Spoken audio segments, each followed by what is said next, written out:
Rolex is currently valued at $8 billion. It stands as the global symbol of capitalist success and high-status wealth. Despite this reputation, the company has no shareholders and pays no corporate taxes.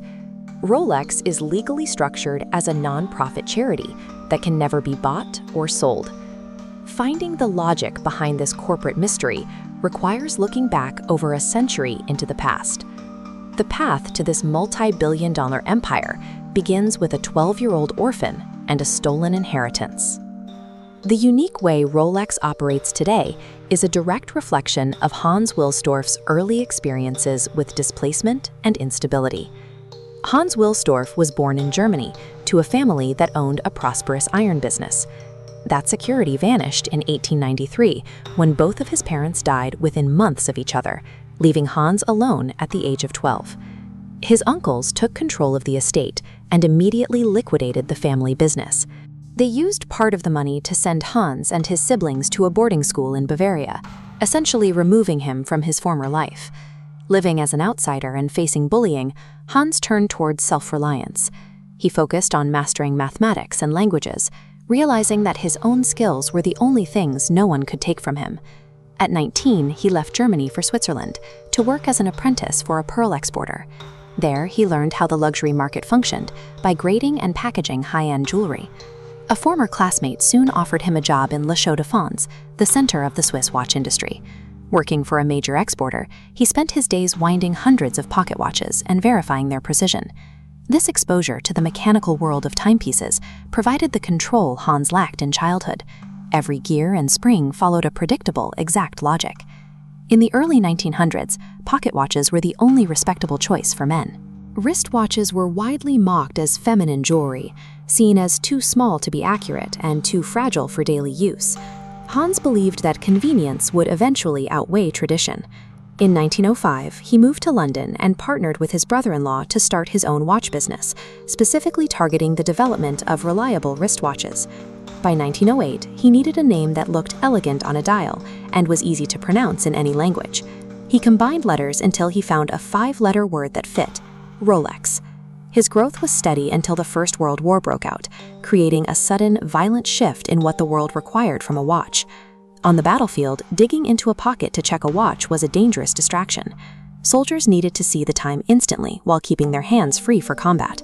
Rolex wristwatches became essential survival tools. They allowed officers to coordinate attacks with high precision while standing in flooded, muddy trenches that would have destroyed a standard pocket watch. While the war proved the utility of his product, it made Hans's life in London impossible. His German name led to public hostility, and new high taxes on exports threatened to bankrupt the firm. Hans fled the political pressure of London and relocated the company to Geneva. This move permanently established Rolex as a Swiss brand. Once settled in Switzerland, Hans focused on the primary technical flaw of the wristwatch.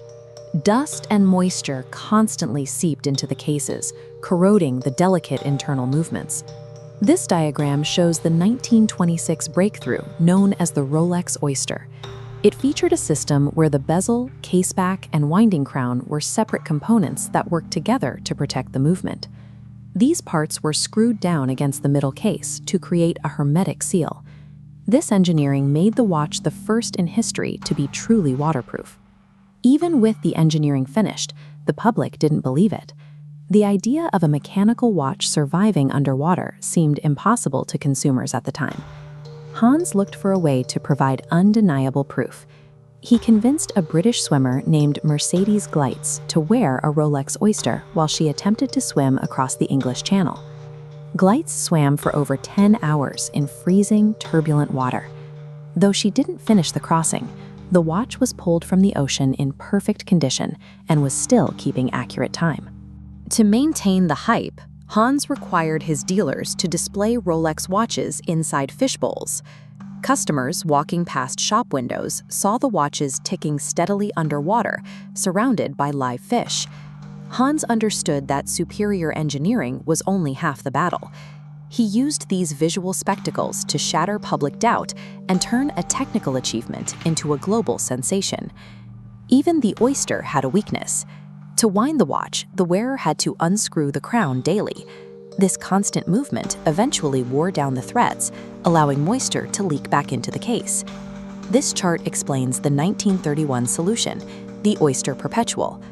Rolex added a semicircular rotor that captured the kinetic energy of the wearer's arm, automatically winding the watch and keeping the crown sealed.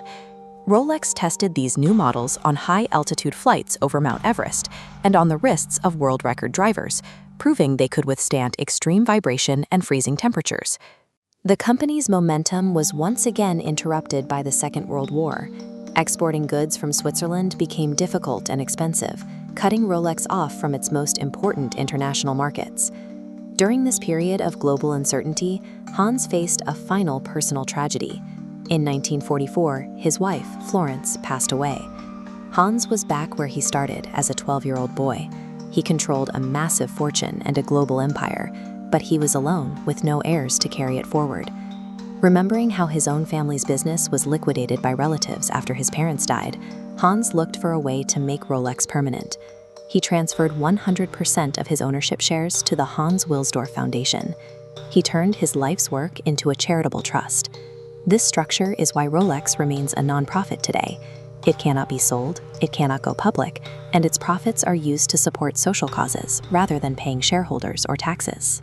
This stability allowed the company to focus on long-term goals after the war, leading to the release of legendary models like the Submariner and the Datejust.